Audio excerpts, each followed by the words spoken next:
တယ်အခုကရင်တဲ့စိတ်ခါတွေကမြောင်းထဲရောက်လူနီနီဖြစ်နေပြီဒါကိုဘော်ကျော်ဟဲကပါကရင်စိတ်ခါကိုပြန်ဆယ်နိုင်မယ်ဆိုရင်ကျမတို့ကရင်လူထုရဲ့ဟီးရိုးကြီးပဲနော်အခုတကယ်လို့ပါဘော်ကျော်ဟဲကကျမတို့ကရင်လူထုတွေမျောလင့်ထားတဲ့မျောမှန်းထားတဲ့ခေါင်းဆောင်အရေးအချင်းမျိုးမလိုက်ပဲနဲ့ဂျားဖြန့်ကာကွယ်တဲ့ခေါင်းဆောင်ကင်လီစီချုပ်ဟောင်းဘောစောကျော်နီလိုမျိုးနော်အဲ့ဒီလမ်းစဉ်အတိုင်းပဲသွားမယ်ဆိုရင်တော့ပေးကြတယ်ကရင်နော်ကရင်သိတ်ခါမြောင်းထဲဒီတခါတော့ဘော်ကျော်ဟဲကြောင့်ရောက်သွားပြီဒါကြောင့်မို့နော်ဘော်ကျော်ဟဲအနေနဲ့ကျမတို့ကရင်လူထုကရင်သိတ်ခါတွေကိုအဖတ်ဆက်ပေးဖို့ဒီဂျားဖြန့်ကိုနော်ဒီဂျားဖြန့်ကိုကျမတို့ကရင်စစ်ဦးစီးချုပ်ကပြပြဖာဖာကာကွယ်နိုင်နေတဲ့ဆိုတဲ့ဂုံသိတ်ခါကိုကြားချင်ပါတယ်လေဘိုချုပ်ထုံမြနိုင်လဲဗမာစကားပြောတယ်ဘိုချုပ်ဂုံမော်လဲဗမာစကားပြောတယ်မာဝီခုနတော့ကရင်နီကမာဝီလဲဗမာစကားပြောတာပဲဒါကြောင့်မို့လေနော်အခုစဉ်းစားကြည့်ပေါ့အခုသူတို့ပါကညာပြောပါကညောပြောလဲဒီလေဒါမြရဲ့ပါကညောအုပ်စုတွေလေဒါမြရဲ့ပါကညောအုပ်စုတွေလဲဆဲကြတာပဲလေအဲ့ဒါကြောင့်မို့နော်သူတို့ကတော့သူတို့အလိုမလိုက်နိုင်ကြတော့ဆဲကြမှာပဲအဲ့ဒီလူတွေကနော်ဒကိုခေါင်းဆန်တဲ့လူတွေဒါကိုမကြည့်ပဲနဲ့နော်အများစုငါအတွက်ကြည့်ပေးပါလို့ဘော်ကျော်ဟဲကိုပြောချင်ပါတယ်ဘော်ကျော်ဟဲတချို့ကြတော့ဘော်ကျော်ဟဲကိုလောက်ရယုံကြည်မရှိဘူးသူမိမကနေပြီးတော့မှဘာညာညာပေါ့နော်ဒါပေမဲ့အခုကတော့ကယ်လေစီဦးစီးချုပ်ရာထူးကိုဘော်ကျော်ဟဲကယူယူလိုက်ပြီးဆိုတော့နော်ဒီတခါဘော်ကျော်ဟဲကမယားကြောက်တဲ့KLAC ဦးစီးချုပ်ဖြစ်မလားဒါမှမဟုတ်ကျမတို့ကရင်လူထုတမျိုးသားလုံးရဲ့နော်ဟီးရိုးပေါ့နော်ခေါင်းဆောင်ကြီးဖြစ်မလားအားကိုရတဲ့ခေါင်းဆောင်ကြီးဖြစ်မလားဒီတခါကျမတို့စောင့်ကြည့်ရမယ်နော်မာဝီကကရင်နီဘွားဗမာစစ်ကြီးပါအဲ့လေပါပဲဖြစ်သူကကရင်နီနေမှာနေတယ်ဆိုတော့ဗမာလူနော်ပြောတယ်ဆိုတော့နော်ထားလိုက်ပါတော့ဘာပဲဖြစ်ဗမာလူပြောလို့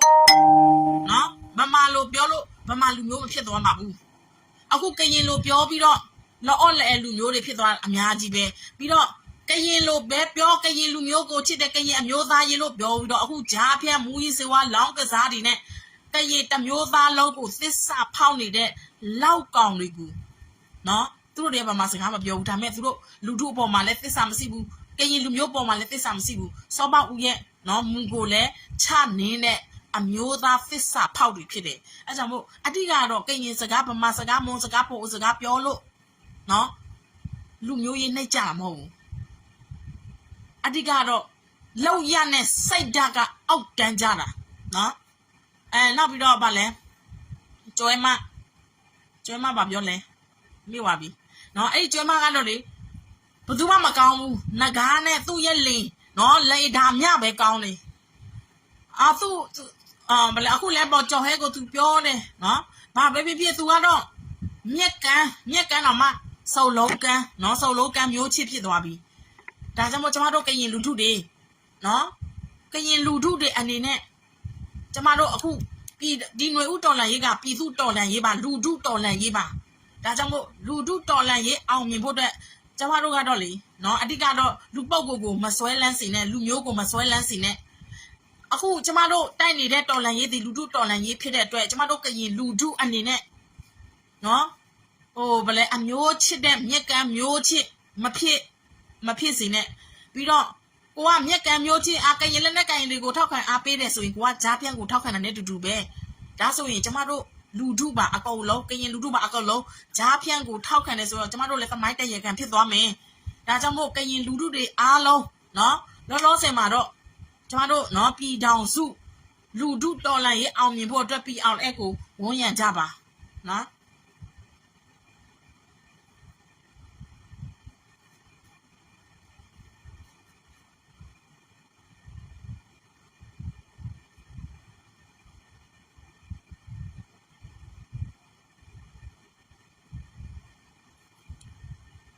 ဟုတ်တယ်အဲ့ဒီနံပါတ်ပဲနော်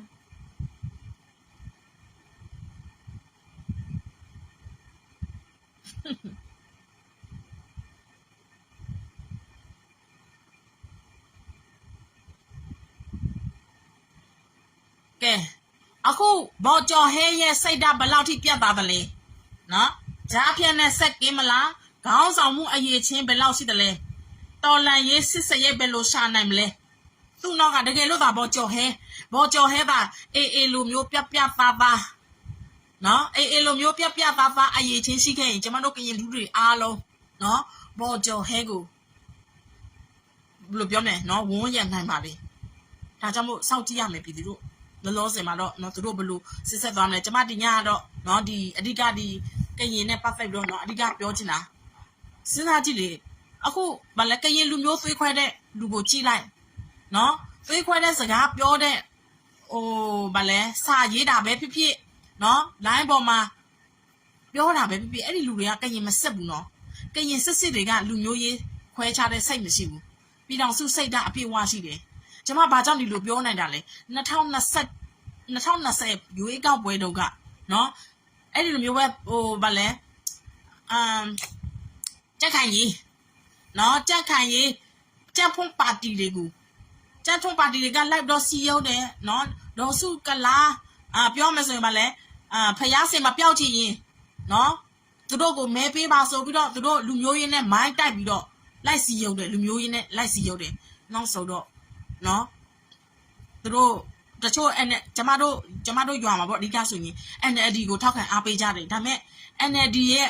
ဗလဲကြက်ဖို့ဘောမှာကနော်လိုက်ပြီးတော့ချိန်ချောက်တယ်လေချိန်ချောက်တော့သူတို့တွေကကိုယ်ဆန္ဒကိုဖော်မထုတ်ရဲကြဘူးအဲ့ဒါသူတို့ကအဲ့ဒီပြည်သူတွေကိုသူတို့ခေါ်ပြီးတော့ဆန္ဒတော်ပြခိုင်းတယ်ပြီးတော့ဒီကြက်ခံရေးကိုထောက်ခံအားပေးခိုင်းတယ်ကြက်ခံရေးကိုမဲပေးခိုင်းတယ်သူတို့လက်ပေးလိုက်ယူနော်ဗလဲပတ်စံလေးပေးနောက်ပြီးတော့လက်ဆောင်လေးပေးကြတယ်ကျမတို့ပြည်သူလူထုနော်ကျမတို့ရွာလူထုလဲလက်ခံကြတာပဲနောက်ဆိုတော့2020ရွေးကောက်ပွဲရလာက NLD နိုင်သွားတယ်ကျမတို့ကရင်ပြည်နယ်မှာကရင်ပါတီတွေတမဲမှမရဘူးထောက်စဝပါတီတမဲပဲရတယ်အဲ့ရတဲ့တမဲတော်မှအဲ့ဒီဗလဲအဲ့ဒီဝန်ကြီးနော်ဝန်ကြီးချုပ်လောက်တဲ့လူကထဲတာအဲ့ဒါကြောင့်မို့နော်ကျမတို့ကရင်ပြည်နယ်ကပြည်သူလူထုတွေကပြည်တော်စုစိတ်ဓာတ်အပြည့်အဝရှိတယ်အခုလူမျိုးရေးသွေးခွဲတော့ဟာဗမာစကားပြောကရင်စကားမပြောဘူးဗမာစကားပြောတော့တချင်းတော့သူတို့ဗလဲရမွေဖလို့ဖို့စကလိုင်းဘလန်အေကလိုင်းဆလဲအဲ့ဒီတချင်းတွေနဲ့သူတို့ပြောနေပြီမဲ့တကယ်နော်သူတို့တွေကအမျိုးချစ်တာမဟုတ်ဘူးကရင်စကားပြောတော့အမျိုးမချစ်ဘူးနော်ကရင်ကိုချစ်ဟန်ဆောင်ပြီးတော့ကို့အမျိုးကိုအခုကြုံစသွင်းနေတာကို့အမျိုးကိုမူရည်စေဝါလောင်းကစားနဲ့ဖျက်ဆီးနေတာအဲ့ဒီဟာပြောလို့အခုတတိယသွားတယ်နော်ဟိုတလောကလုံးညရေပြအိုင်နားမှာနော်အဲ့ဒီတရားဦးကလူငယ်လေးကိုဓာတ်နဲ့လိုက်ခုတ်လို့လူငယ်လေးကကြောက် BGF ကလေးပေါ့နော်ဓာတ်နဲ့လိုက်ခုတ်လို့လူငယ်လေးကကြောက်ပြီးတော့နော်လက်ထွက်ပြေးတာကားတိုက်ပြီးတော့ဆုံးသွားတယ်ဆုံးသွားတဲ့အချိန်မှာကျမတို့တွေလိုင်းပေါ်ကလေဝိုင်းអော်ကြတော့အများကြီးသတင်းတွေလွှင့်ကြတော့သူတို့မနေတာတော့900နော်ရော်ကြီးပေးတယ်တွေ့လားပြည်သူလူထုညီညွတ်လို့ဆိုရင်ဒီလူတွေမဟုတ်တာလုံးမရဲဘူးအခုနောက်ထပ်သတင်းတစ်ခုကြားရပြန်ပြီအဲ့ဒီ BGF ကလေးပဲနော်ပြီးခဲ့တဲ့တရက်နှစ်ရက်လောက်ကလာမသိဘူးကော့စိတ်ဘန်ကလူငယ်ကိုနော်ဖတ်ဖြတ်တယ်လို့ကြားရတယ်ဒါမဲ့ဒီသတင်းကိုဒီသတင်းကသိချတယ်ဒါမဲ့ကျမတို့ကဖေးချန်စုံစမ်းကြည့်အောင်မယ်နော်နာမည်ဘယ်သူဘယ်နေ့မှာဘယ်ရက်မှာဘယ်လိုလောက်တာလဲဆိုကျမတို့စုံစမ်းကြည့်အောင်မယ်ဘာဖြစ်လဲဆိုတော့ပြောရမယ်ဆိုလေဒီလူငယ်ကိုအရေးယူရမှာနောက်မဟုတ်လို့ဆိုရင်ဒီကောင်က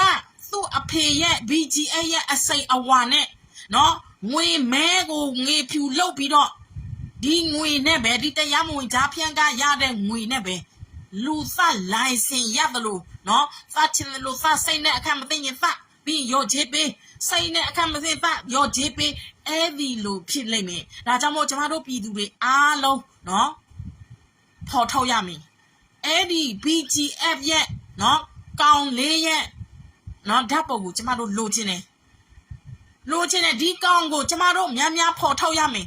နောက်ထလူကိုထလို့မဆိုင်ဆက်ဖတ်လို့မရအောင်နော် ပဒေမဲ့လို့မရအောင်နော်အခုကော့စိတ်ဘန်ကခလေးကိုလည်းလောက်ကြံဖတ်ဖြတ်တယ်လို့ကြားရတယ်နော်ဒါကြောင့်မို့အဲ့ဒီကျမတို့ social media ကနော်ကျမတို့ပြည်သူလူထုတွေအဲ့ဒီ BGF နော်လုံးညရွာမှာ BGF ခလေး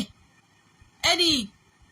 တရားဦးကခလေးကိုစပ်နဲ့နော်ဓာတ်နဲ့လိုက်ခုတ်တဲ့ခလေးရဲ့ဓာတ်ပုံကိုလိုချင်တယ်နော်ရှိလို့ရှိရင်ကျမရဲ့ message မှာလာပို့ပေးပါနော်ဒီကောင်ကိုများဆုံးမရမယ်များဖော်ထုတ်ရမယ်နော်လာပို့ပေးပါဘာဖြစ်လို့ဆိုတော့နောက်ထပ်ငွေ2သိန်း200နဲ့ပေးလို့မတန်ဘူးနော်ဒါပေမဲ့မရတာထဲစားလို့ရှိရင်တော့သိန်း200သူတို့တောင်းဝင်ယူလို့တော်သေးတယ်နော်အဲ့ဒါကြောင့်မို့ဒီကောင်လေးရဲ့ဓာတ်ပုံကိုရှိရင်ပို့လာပေးပါဖလောက်ဖို့တဲ့ဆောင်ဖို့တဲ့ဒီနော်ချက်ဖူးသားအလုံးညာအမိုက် BGF နော်မာဖိဖူးသားတိုင်းဖီးလေခီနော်ချက်ဖူးသားတာပေါက်နော်လေအော်ဖောက်ဖြောင်းရလေ message ကြောင်းဟောဟာဘာချွိုင်နော်ဟာဘာထောက်ဖလောမဲအချိုင်းမာဖိဖလောလာလောနော်မာဖိဖလောကိုလေအသိမာကြားဖျက်ပေးချောင်းနော်လီချက်လေလီမာဘောလီမာဘွိုင်ပနောတို့မာဖိဖလောရော့ကကိုင်လောကြောင်မိုးကဲမာဖိဖလောရော့ကိုင်လေနီလာဆိုဟာဘာထောက်ဖလောနော်ချက်ဖူးသားခေါင်းနော်ရဘာသာချမှာလေဖောက်လေး message ကြောင်းနော်အမေရဖျားအေးလေဖောက်လေး message ကြောင်းချက်ဖူးသားယုံမဲဖလောက်လဲအမေပြီးတော့လဲအမှုဖာမေပြီးတော့လဲအမေပြီးတော့လဲနော်ကိုအပေါက်အပေါင်ပြီးတော့လဲတာပေါက်အေးအော်ကြဖို့တူလေဖောက်လာလေ message ကြောင်းနော်ဘာထောက်ဖလောလေထောက်ဖလောအသီးအေးအမေလေအမှုဖာအစိအဝါသူ့အဖေအမေရဲ့အစိဝါနဲ့လူတိုင်းကိုလိုက်ပြီးတော့စပြီးတော့သူတို့ဂျားဖြန့်ကရတဲ့ဂျားဖြန့်ကပေါ်လောငွေပေါ်တယ်လေဒီဂျားဖြန့်ကငွေနဲ့ပဲလိုက်စပြီးတော့နော်ငွေနဲ့လိုက်ပြီးတော့ဖုံးလိုက်မယ်ငွေများတရားနိုင်တဲ့ခိတ်ကိုကျမတို့မလိုချင်ဘူးနော်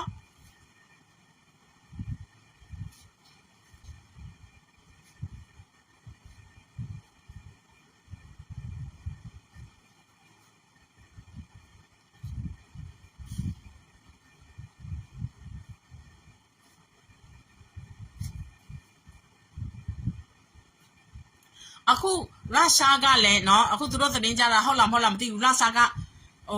ဗာလဲမြန်မာနိုင်ငံမှာရှိတဲ့မင်းအွန်လိုင်းတက်ကိုနီးပညာတွေစီရေးတွေအထောက်အပံ့ပေးပြီးတော့เนาะအခုကျမတို့တိုက်နေရတာတရုတ်လည်းတိုက်ရတယ်ရုရှားကိုလည်းတိုက်ရတယ်ကျမပြောမယ်เนาะရုရှားတို့တရုတ်တို့ဝင်စုပ်ဖက်တဲ့နိုင်ငံတိုင်းကစုပ်ပြတ်သွားတဲ့နိုင်ငံပဲရှိတယ်တိုးတက်နော်ကြီးပွားတိုးတက်ချမ်းသာတဲ့နိုင်ငံမရှိဘူး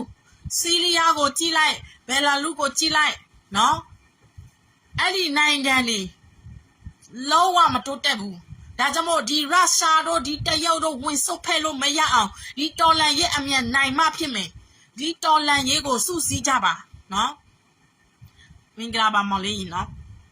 ဒီတော်လန်ရေးစုစည်းမှပဲဖြစ်မယ်ကျမတို့အခုတိုက်နေတာမင်းအွန်လိုင်းတကောင်တည်းကိုတိုက်တာမဟုတ်ဘူးเนาะတရုတ်ရုရှားတို့ဝင်ပြီးတော့ဖင်ရားနေလို့ဝင်စုပ်ဖက်နေလို့အခုကျမတို့တော်လန်ရေးဘဲကပေါင်းစည်းမှဖြစ်မယ်เนาะညီညွတ်မှဖြစ်မှာပါ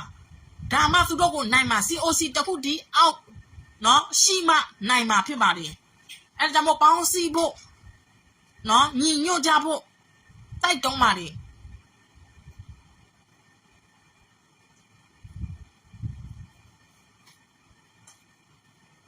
အခု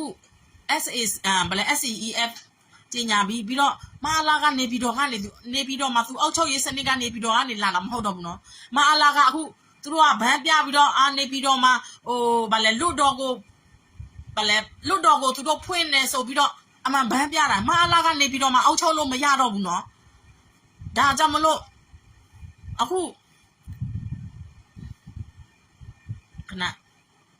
အာဆီယံဥက္ကဋ္ဌဖိလစ်ပိုင်ရဲ့မြန်မာအရေးကင်တွယ်မှုကြဆုံးနေပြီးအာဆီယံအနာဂတ်ကိုပါချိန်ချောင်းနေလို့မလေးရှားနဲ့ထိုင်းနိုင်ငံသားရေးဝန်ကြီးဟောင်းမြန်မာအရေးကုလသမဂ္ဂကျွမ်းကျင်သူဟောင်းများသတိပေးတယ်တွေ့လာပြီးသူတို့အမလေးသူတို့ကတပတ်လဲအမလူလဲလောက်ပြီးတော့မင်းအွန်လိုင်းရဲ့နော်မင်းအွန်လိုင်းလူကိုခေါ်ပြီးတော့ဒီ SEF ကလူကိုနုကြီးကလွဲရင်ကြံတဲ့လူတွေကိုသူဖဲထုတ်ပြီးတော့ ဆွေးနွေးပွဲလုပ်တယ်စီကွေးပွဲတော့ညှိနှိုင်းတယ်နော်ပြောမယ်ဆိုရင်